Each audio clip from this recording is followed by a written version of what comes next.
My name's Dan Fallon, the father of the groom. Thank you for coming. Giving a microphone to a salesman is a little like giving a cell phone to a teenage girl. I'm not sure you'll ever get it back. But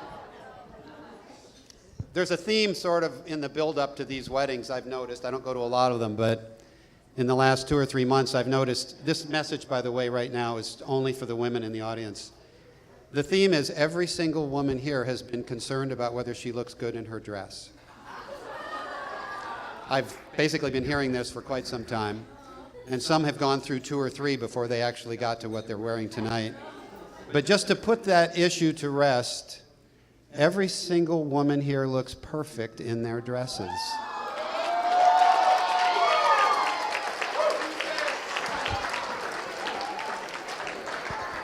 So you don't need to worry about that any longer. Cindy, you are radiant tonight.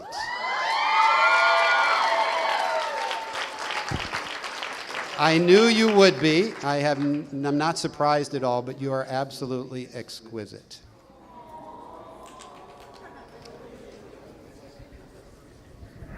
And my very first daughter-in-law.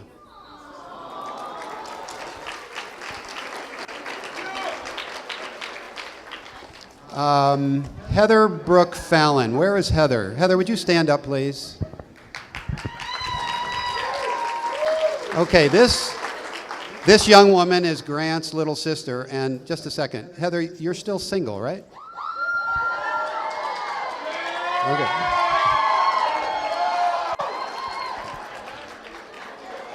Thank you, Heather. I'm sorry. And now you can see why both of my kids kind of start freaking out when I have a microphone in my hand. The Fallons are here from all corners of the United States and Canada. They've come from South Carolina and Montana, Red Deer, Canada, and Seattle. It doesn't happen all that often that we get together, and so it's a pretty special deal. In fact, it was my older brother, Dale Fallon, who did the ceremony tonight. And what most of you probably wouldn't know is that he did another ceremony a little over 42 years ago for my bride, Judy, right over there. He had the help of our dad, and it was a great ceremony then, and we're thrilled that he was here. Thank you, Dale, very much. Because we hadn't seen, our family doesn't get together too often, I was a little concerned that Grant wouldn't be able to recognize him. You know, here's your aunts and uncles and your cousins, and you haven't seen them for so long. So I came up with a strategy, and I said, okay, Grant, here's the deal. If they look Irish, you're related to them. So go up and talk to them. If they look Asian, you're not.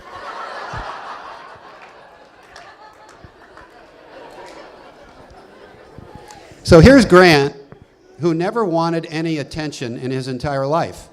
When he was in the 7th grade, he was in math class, straight A student, always had his homework done on time. But the teacher said he always sits in the back of the class. Well, we knew that because Grant did not want any attention whatsoever. He knew the answers if they called on him. He just didn't want to have anything to do with that.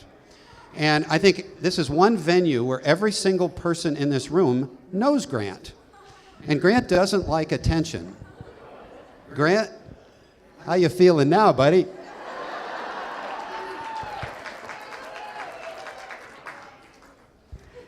And you got to believe God had a sense of humor when you have a kid 6'7" that doesn't want any attention. And then he marries into an Asian family. And then he goes to Japan for his honeymoon. Yeah, Grant's going to attract some attention over there, that's for sure. When Grant was about 10 years old, he came to me after dinner one night and said, Papa, I think we should move the ping pong table from the garage into the living room. At the time, we lived in a big house, absolute formal living room, you know, marble, fireplace, floor-to-ceiling bookcases, and 3-piece moldings. It was just absolutely formal with all the formal furniture. And I rather dismissively said, Grant, give me 3 reasons why. And he said, well, we'd never use that room. We could use it. We'd get a lot of exercise, and it would be fun. So what was perhaps not my best parenting moment, I dismissively said yet again, Grant, give me 20 reasons why.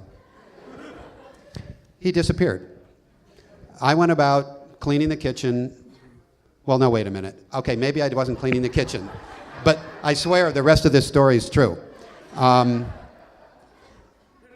Grant came back about an hour later with a folded up piece of notebook paper and his 10-year-old scrawl, and it had numbers 1 to 20, and he gave me 20 reasons why we should have the ping pong table in the living room. So Judy and I had a quick confab, and we decided this kid's determined, and he was not to be denied. We moved the ping pong table into the living room. And it stayed there for at least a couple years, much to the laughter of the neighborhood, because it was in the front of the house and everybody drove by and saw us playing ping pong in the living room, which we all thought was pretty cool, didn't we, Grant?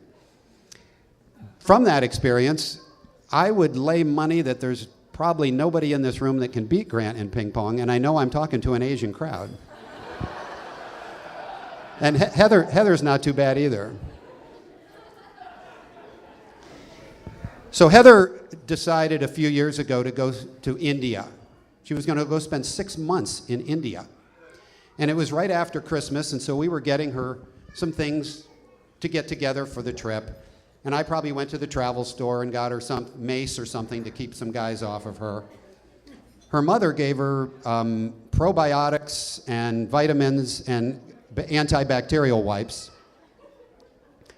Grant gave her $500. Now, Grant was in his 20s, a working man, no trust fund baby here, and he gave her $500.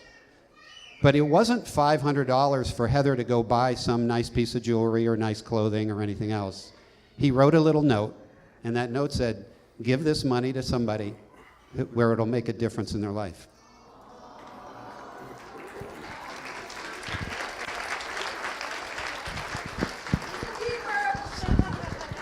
So Cindy, we gave him more than good hair genes. We've done the best we could do, and now that baton is being passed to you. I love this marriage. I love this union of 2 immigrant families, our side from a basically impoverished Northern Ireland a few generations ago, my grandmother and my grandfather, and Cindy, whose parents came here from Southeast Asia, different parts of the world, different motivations, but the one thing that was consistent is those parents had dreams for those kids. And they had the dreams, and they had all the gumption in the world, and everything I see around this room, Cindy, all your friends and family, are just the best evidence of that, and it's the great American dream.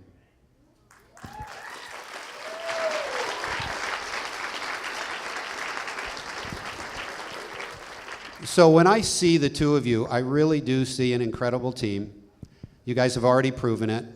Cindy, independent, strong-willed, smart, just a great boss, a great... Why did everybody on your side of the room start shaking their head up and down when I said strong-willed? They know, don't they? I see just an absolutely fabulous union. You guys have proven it in your business already. And I see, Cindy, you able to shape Grant in the proper way. I really do. So I just think it's absolutely fabulous. We're as proud as can be of both of you. Cindy, we'd love to have you in our family. And I would like to make a toast. Cindy's thinking, I had a schedule here. I was hoping this was going to come long before now. But like I said, I've got the mic, right? So Grant and Cindy, may you play ping pong in the living room with the next generation of Fallons. Here's to Grant and Cindy.